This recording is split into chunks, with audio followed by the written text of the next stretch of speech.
What up guys, J3 here. Today we're back with another video on the Hatchet, a fast-hitting weapon with good survivability and high damage. There are some cons, such as not that good CC compared to other weapons such as the Great Axe Hammer. And the other thing about this weapon is that they can also play range as well, but we will only be covering melee for this video. I think the main takeaway from this build is that it's going to be very aggro and you want to stay up as much as possible. So I'll be going over the attributes for this build. First off, you want to keep your attributes 1 to 3, 1 being Constitution and 3 of whatever weapon you're going to use. This weapon scales off Strength and Dexterity, so you can use either one. Personally, I have it on Strength because I would like to use a Great Axe with the Hatchet. I think most people do use Great Axe with the Hatchet, but I think it works with a lot of other weapons.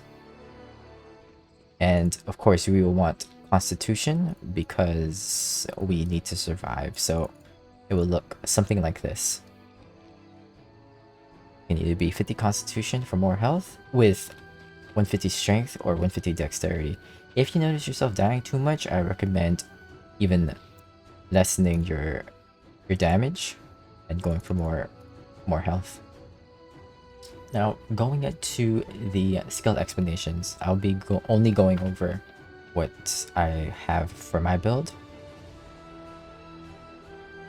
Enraged Strikes, this is good for executing the target for more damage.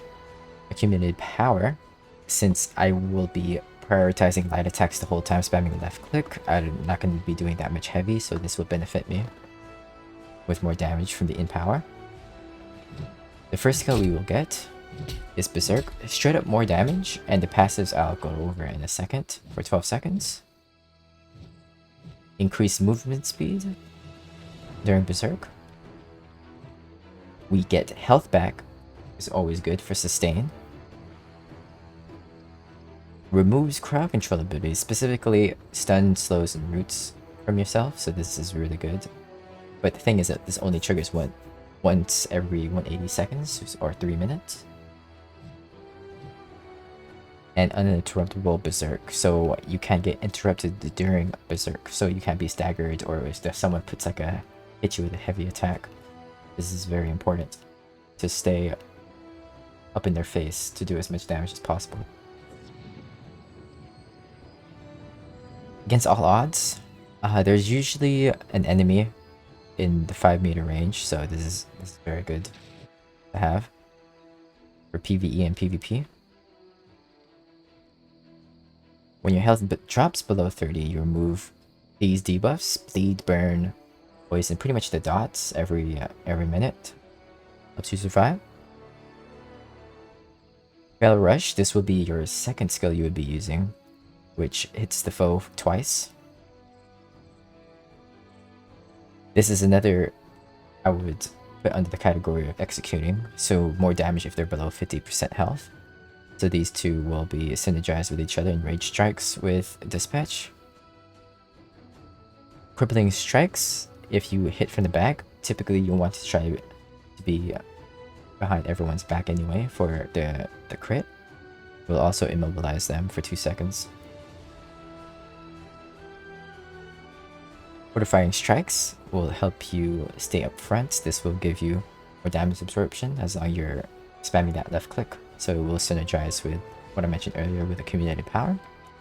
And then probably my favorite skill of this whole tree is Defy Death. Pretty much you avoid death for 3 seconds, and then the other person might stay aggro unless they're very knowledgeable about your build, then they'll back off. And you can either use this to escape or keep attacking them, since you have a lot of passives that can help you stay up, such as the Berserk. Since you can't get interrupted, the Frenzied Purge, that would also take off the dots, so you kind of have to read the situation. When you get that immortality, you can use it to run, or you can use it to just keep going, get the kill. I ignored the rest of these skills because I don't think they synergize well for this build, but I'll go over those in a second. Your third skill will be Rending Throw. So you will be doing this if they're like running away and you're trying to get that execute while they're running away. There's many people that will try to kite away from you. Critical Throw. This will also trigger critical hits, but we're mainly gaining this for the increased critical hit chance for all attacks by 5%. Really good. Rejuvenating crits. We gain stamina for each crit. More stamina means more dodges, so we can dodge out of the ways for specific moves. Crashing Throws. If you hit people with a hatchet, reduces cooldowns by 5%. If you can get more active abilities down, the more damage you'll be doing in general. So this is really important. Well, not that important, so since only 5%, but it helps the build. And then last one is Exploitation. If they're debuffed, 15% more damage, and you'll be getting debuffs from multiple abilities. One of them being the Rending Throw, since it does rend them. So the reason why I didn't pick up certain skills, covering the right side first, is that a lot of them rely on throwing, and right side's basically just for throwing, and this is more of a melee build. And now on the left side for Berserker, this one gives you Empower after heavy attack.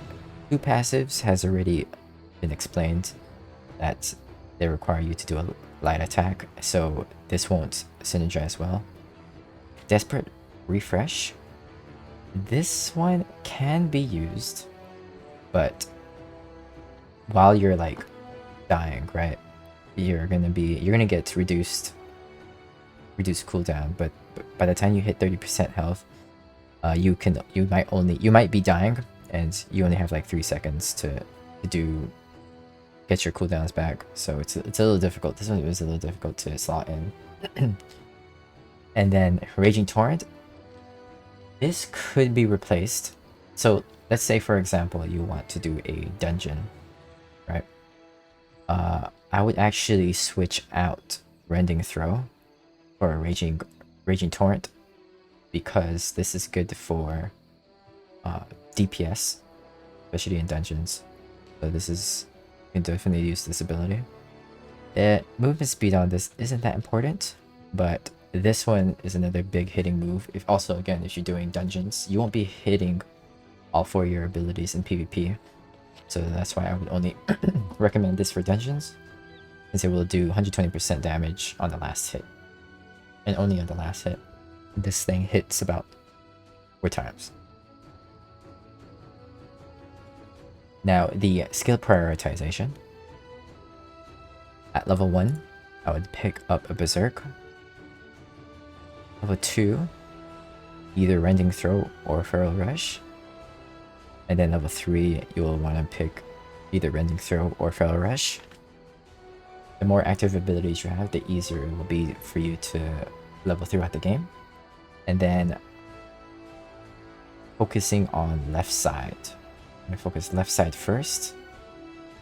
So I would do Berserk into its passives, Enraged Strikes, Accumulated Power, against all odds, Frenzied Purge, and try to get Defy Death ASAP and get the rest of these skills.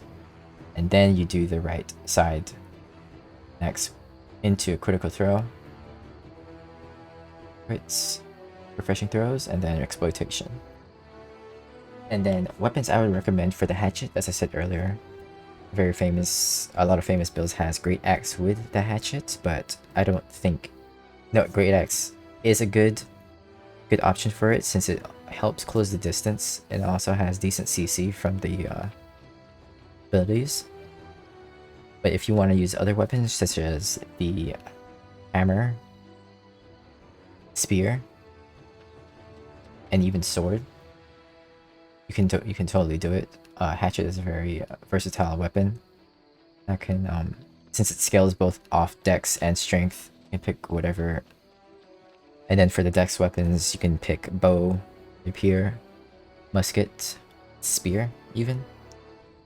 I would not recommend you going intelligence or focus, You could go focus. You could go focus if you want to be a healer slash hatchet, but you're gonna be focusing on on focus more for a heal, and this wouldn't be the build for it. If you want more of a DPS build, you need strength or dexterity.